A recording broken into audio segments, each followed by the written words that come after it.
If Razgatlioglu gets half a chance, he is going to send it because he is getting ever closer now. Just over a tenth of a second between Bautista and Razgatlioglu. As strong as Toprak is on the brakes, going into the heaviest braking point on the circuit into Tamburello, Bautista's got that start-finish straight to edge away. 0.2 of a second, the gap now between them. You'd have to think Toes is going to be the real chance for Toprak, and that's a very forceful move, but it's where it takes the momentum away from Bautista. Lap and a half to go. We saw Toprak Razgatlioglu try a move into Tosa on his teammate Andrea Locatelli, somewhat reticent, I think, because it was his teammate. If he gets an opportunity against Bautista, he's certainly going to be a little bit more aggressive. It's not going to be into turn 7 on lap 9, the penultimate lap though, and there is absolutely nothing now to choose between them. Yeah, and for Toprak into Piratella. Ducks out to the inside line into Piratella, ahead of Alvaro Bautista. Bautista has only 1.5 laps now to respond. Could be subject to a third defeat of the campaign in this Tissot Superpole Race format. Yeah, great move from Toprak there to get that done. But let's see what Bautista can do in the exit of the chicane down to the Ravazzas. We saw yesterday Toprak could put his bike in the right place all the time to defend. He needs to do that for the next lap and a quarter. Every time that Bautista has got close to making a pass on Razgatlioglu this weekend, it has been off the Variante Alta and down the hill in towards Ravazza. Andrea Locatelli gave Razgatlioglu a masterclass in defence coming into turns 18 and 19. Toprak doesn't even need to go defensive because he's opened a gap over Bautista on this penultimate lap. Yeah, Alvaro's not close enough, and he's not going to be close enough into turn 1, so it is going to come down to the Ravazza on the last lap. As long as Toprak hits his markers, he's got the pace to be able to keep Alvaro at bay.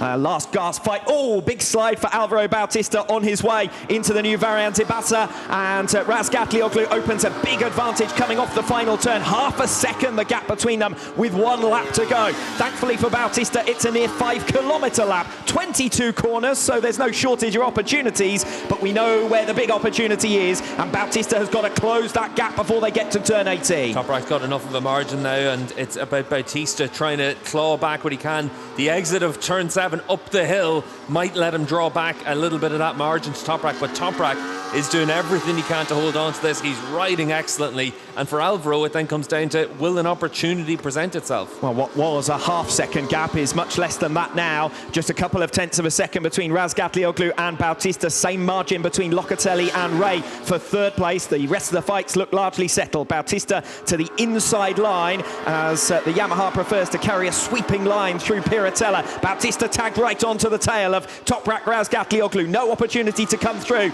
at Aqua Minerale. Now it's about the exit of turns 14 and 15. The Variante Alta. Razgatlioglu on the inside line. Alvaro Bautista might try to catch him by surprise, but he's never going to outbrake Toprak at the top of the hill. It's at the bottom of the hill. That is crucial now. Bautista with the exit. Will it be good enough to pass Toprak Razgatlioglu into the Ravazzas for the final time? I think Razgatlioglu's got enough of an advantage here. Bautista not quite alongside. One final attempt then into the pits bend on this final lap. Toprak was stunning through that top chicane, and that's what's keeping Bautista behind them. But let's see if Alvaro can get one last chance. Last gasp effort. Pits bend on the final lap of 10 in this Tissot Superpole Race. Toprak Razgatlioglu is too strong on the brakes for Bautista. The number 54 a little bit deep. Drag race then to the line. Toprak Razgatlioglu will hold on. His third victory of the 2023 campaign and his third victory in the Tissot Superpole Race format. Bautista still unbeaten in feature-length races, but over 10 laps, it's Razgatlioglu who's outscored him this season.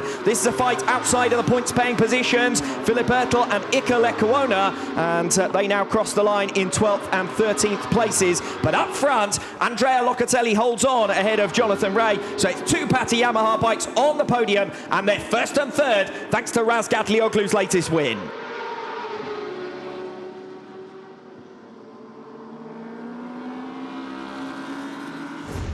I had a lot of fun.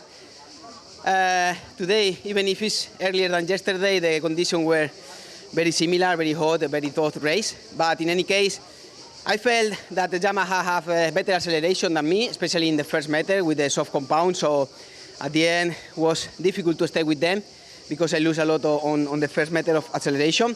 But anyway, I felt that maybe I can fight, so I tried it.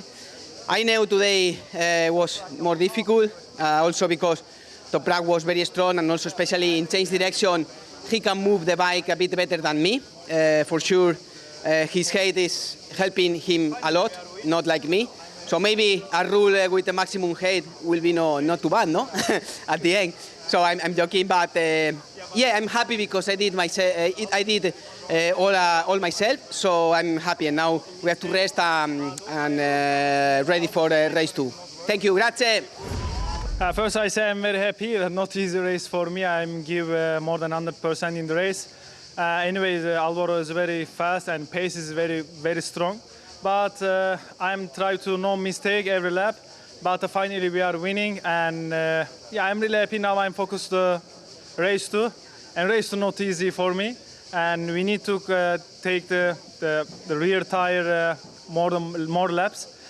Anyway, we will see. For now, I'm really happy. Thanks to my team's incredible job this weekend. And we have one more race. We try to best again. Thank you very much.